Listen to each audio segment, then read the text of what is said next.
ये आदमी आकर कहता है, सेठ जी मुझे 5 किलो स्ट्रॉबेरी देना। ये कहकर वह उधर आलू को देखने लगता है। इधर ये हरामी दुकानदार ठीक है कहकर पल्ले के नीचे 2 किलो का बाट रख देता है। ऊपर से पल्ला रखकर उसमें स्ट्रॉबेरी डालता है और वजन करके कहता है, भाई साहब 5 किलो स्ट्रॉबेरी हो गया, और कुछ चाहिए? वो कहता है, जी भाई, आलू भी दे दें। ये सुनकर वो आलू छाटने में लग जाता है। इधर दुकानदार हाथ लगाकर स्ट्रॉबेरी पॉलिथीन में रखता है और जो आलू ग्राहक लाया था उसे तराजू में रखकर ग्राहक को स्ट्रॉबेरी देते हुए बोलता है, ये कष्ट ना करें भाई साहब, आलू का भी वजन कर देते हैं। अब जैसे ही ग्राहक स्ट्रॉबेरी अपने हाथ में पकड़ता है तभी वह चौंका कर बोलता है, इसका वजन तो हमें कम लग रहा है। दुकानदार कहता है, भाई साहब इसे आपके सामने ही तो तौला है, आपको यकीन ना हो तो तौल कर देख लो। ग्राहक कहता है, ठीक है।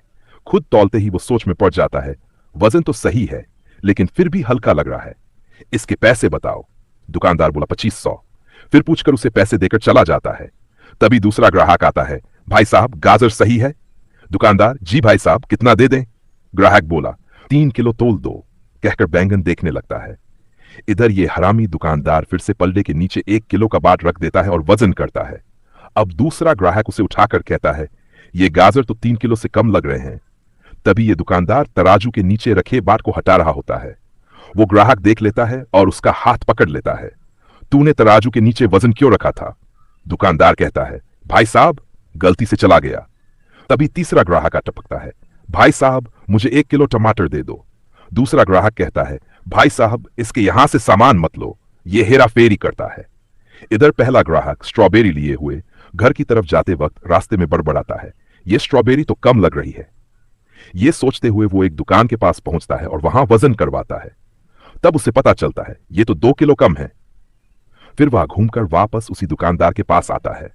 उधर दुकानदार की पहले से ही ग्राहक से मोलभाव और वजन को लेकर बहस चल रही होती है।